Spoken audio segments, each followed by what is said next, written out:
आप लोगों को एक कहानी सुनाने जा रहा हूँ जो कि मेरे द्वारा लिखी गई है, जिसका शीर्षक है 100 साल जिए हमारी बिटिया।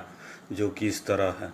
प्रतिदिन की भांति आज भी शाम की बेला में बबली के पापा उससे पूछते हैं कि अच्छा बेटा, ये बताओ आज तुम्हें मास्टर जी ने क्या सिखाया। तब बबली बड़े प्यार से कहती है कि आज हमें मास्टर जी ने ये सिखाया कि हम बच्चों को अपने से बड़ों का आशीर्वाद लेना चाहिए, क्योंकि यही अच्छे संस्कार है और आगे बढ़ने की कुंजी है। और वो कहती है, मास्टर जी ने हमें ये भी बतलाया कि हमको गैया को नहीं मारना चाहिए, क्योंकि उसमें सभी देवताओं का वास होता है। तब बबली के पापा बबली से पूछते हैं, अच्छा बेटा, ये बताओ अगर तुम्हारे पास गैया आ जाए तो तुम क्या करोगी। तब बबली कहती है, मैं उसे पुचकारते हुए कहूँगी, हट गैया हट। यह सुनते ही उसके पापा जोर से हंस पड़ते हैं और कहते हैं, कितनी समझदार है हमारी बिटिया। अगले दिन स्कूल की छुट्टी होने के कारण बबली घर के रास्ते के बीचों बीच अकेले खेल रही होती है कि इतने में वहाँ एक थैला गिर पड़ता है, जो कि एक गाड़ी वाले की होती है। बबली गाड़ी वाले को देख अंकल अंकल की आवाज़ लगाती है, लेकिन वो अपने धुन में चले जाते हैं और बबली की आवाज़ नहीं सुनते।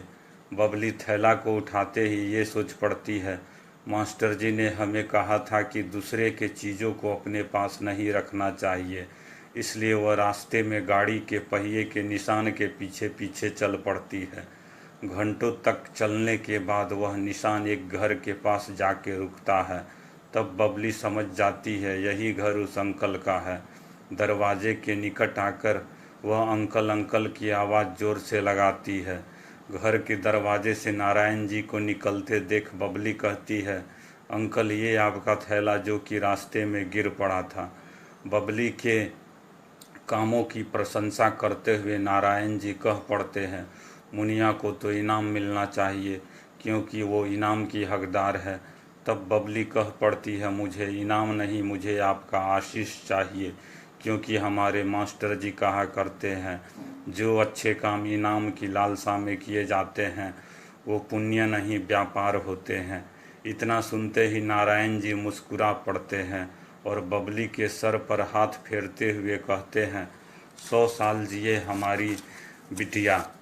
उसके बाद नारायण जी बबली को रास्ते में मिठाई खिलाते हुए घर को छोड़ आते हैं और दूसरे दिन उसके घर आने का वादा करते हैं।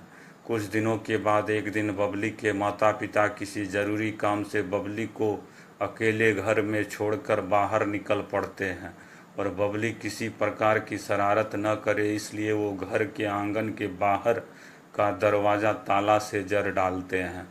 कुछ समय बाद बबली कमरे से निकलकर आंगन के कुएं के पास जा खड़ी होती है, जहां काई होने की वजह से वो फिसल जाती है और कुएं में गिर पड़ती है।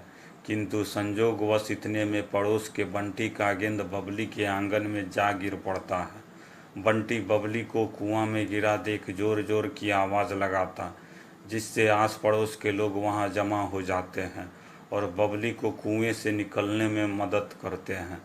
बबली के माता पिता के घर आते ही उसी वक्त नारायण जी भी बबली के घर आते हैं और सारी बातों को जानने के बाद बबली के माता पिता कहते हैं, ज़रूर मेरी बिटिया ने कोई अच्छा काम किया होगा, इसलिए आज वो जीवित है।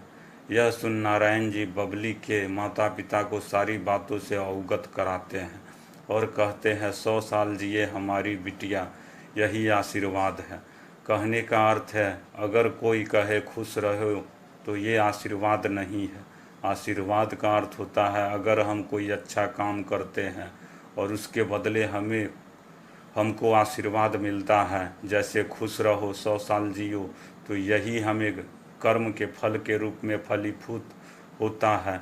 यही आशीर्वाद है, न कि पैर छूने से, किसी के खुश रहो कहने से ये आशीर्वाद नहीं होता, बल्कि कर्म के फल के रूप में हमें किसी के द्वारा जो आशीर्वाद मिलता है वही हमें फलीभूत होता है। यह कहानी मेरे द्वारा लिखी गई थी, जिसका शीर्षक था 100 साल जिए हमारी बिटिया।